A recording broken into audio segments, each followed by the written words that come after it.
Assalamualaikum warahmatullahi wabarakatuh. Perkenalkan, nama saya Arif Rahman Saleh, guru IPS di SMP Negeri 1 Wonomerto, Kabupaten Probolinggo.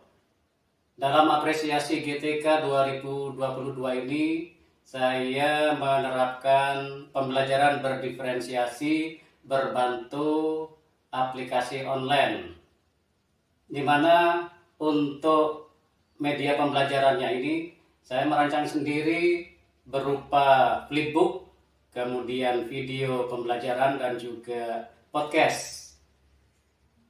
Ketiga-tiganya untuk memfasilitasi belajar siswa sesuai dengan gaya belajar yang ada pada siswa. Bagaimana penerapannya?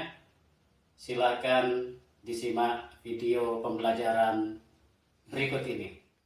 Best practice ini untuk pembelajaran awal pada hari Kamis tanggal 8 September 2022 hanya memanfaatkan internet sebagai media pembelajaran dan juga pengalaman yang ada di keluarga siswa.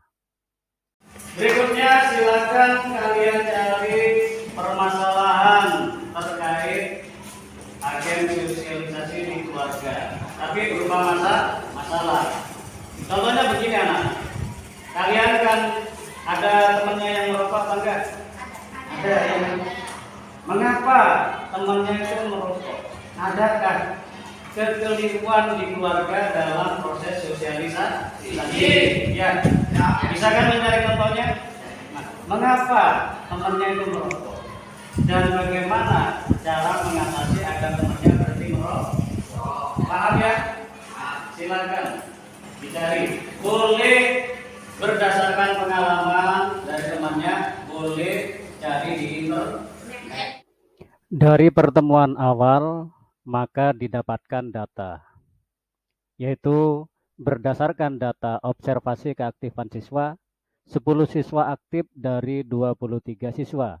Artinya, hanya 43,48% siswa yang aktif di pertemuan awal. Berikutnya dari data hasil belajar, 12 siswa tuntas dari 23 siswa. Ini berarti hanya 52,17% siswa yang tuntas belajar. Tentu hasil belajar ini tidak sesuai dengan harapan berdasarkan ketuntasan belajar secara klasikal yang ditetapkan 85%.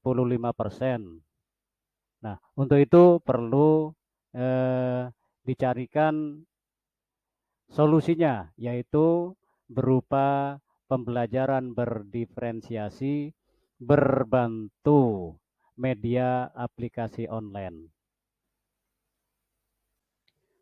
Untuk meningkatkan aktivitas dan hasil belajar siswa, maka pada pertemuan kedua, Kamis 15 September 2022, penulis menerapkan pembelajaran berdiferensiasi berbantu media aplikasi online. Aplikasi online yang penulis gunakan yaitu Anchor FM untuk merancang podcast, canva.com untuk merancang video, dan lebih lanjut dibentuk flipbook lewat aplikasi hezain.com. Assalamualaikum warahmatullahi wabarakatuh.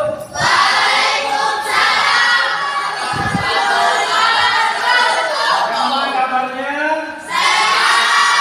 Alhamdulillah. Baik anak-anak, untuk materi kali ini yaitu kaitannya dengan agen sosialisasi, ya, mencari masalah yang berkaitan dengan sosialisasi. Nah, masalah-masalah ini nanti bisa kalian temukan pemecahan masalahnya lewat diskusi kelompok.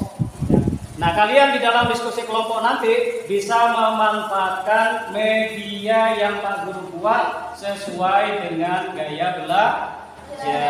Bisa dipahami? Baik. Selanjutnya, siswa membentuk kelompok sesuai dengan hasil data gaya belajar yang diambil dari tes diagnostik. Terdapat 4 kelompok yang terdiri dari 1 kelompok gaya belajar auditori, 2 kelompok gaya belajar visual, dan 1 kelompok gaya belajar kinestetik. Baik anak-anak ya, ini sesuai dengan pengelompokan gaya belajar kalian. Kelompok 1 tadi gaya auditori, ya kan? Nah nanti kalian pakai podcast ya. Terus yang kelompok 2 dan 3 gaya belajar visual. Kalian boleh memakai media YouTube yang sudah di-share sama Pak Guru. Kemudian untuk yang kelompok 4 itu gaya kinestetik ya. Nanti buka yang flip book ya. Bisa dipahami? Selanjutnya, siswa dalam kelompok sesuai gaya belajar mendiskusikan materi terkait subtema agen sosialisasi teman sepermainan. Subtema ini ada di konten pembelajaran kurikulum Merdeka kelas 7 semester ganjil. Agen sosialisasi yang meliputi keluarga, teman sepermainan, lingkungan sekolah, dan media sangat bisa dimodifikasi kontennya sesuai dengan lingkungan siswa. Kisah Randy yang penulis sekarang berdasarkan temuan perilaku menyimpang pelajar dari nilai dan norma di masyarakat terkait kebiasaan merokok, minum minuman keras, dan bahkan terlibat perilaku penyalahgunaan narkoba. Selanjutnya, naskah kisah Randy Salah Berteman dibuat media pembelajaran podcast, video, dan flipbook. Podcast untuk membantu belajar siswa tipe auditori, video tipe visual, dan flipbook tipe kinestetik.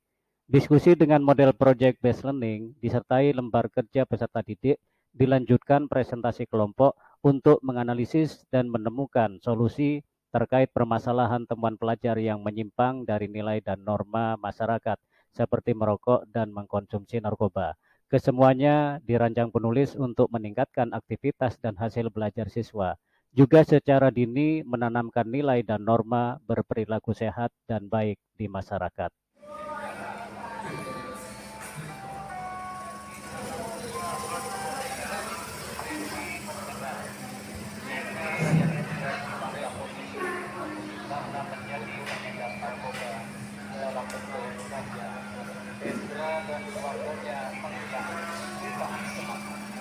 Randy merasa bingung dan sangat membutuhkan Apa sikap kalian agar tidak salah berteman dalam proses sosialisasi? Gunakan pertemanan sebagai saluran sosialisasi dengan bijak, menolak dengan tegas teman yang mengajak merokok. Mengapa harus menghindari rokok? Karena rokok juga sarana untuk menghisap ganja. Berikutnya ada yang mau menanggapi? Saya Pak. Siapa? Pak. Fahri. Silakan Fahri. Harus menjalani rehabilitasi, bisa tidak naik kelas atau tidak lulus sekolah dan atau putus sekolah. Berdasarkan serangkaian pembelajaran yang dilakukan penulis, maka hasil pembelajaran berdiferensiasi berbantu aplikasi online berupa media pembelajaran podcast, video, dan flipbook yang dirancang penulis untuk membantu gaya belajar auditori, visual, dan kinestetik sebagai berikut. Keaktifan siswa meningkat berdasarkan hasil observasi 20 dari 23 siswa aktif dalam pembelajaran, sehingga prosentase keaktifan sebesar 86,96%.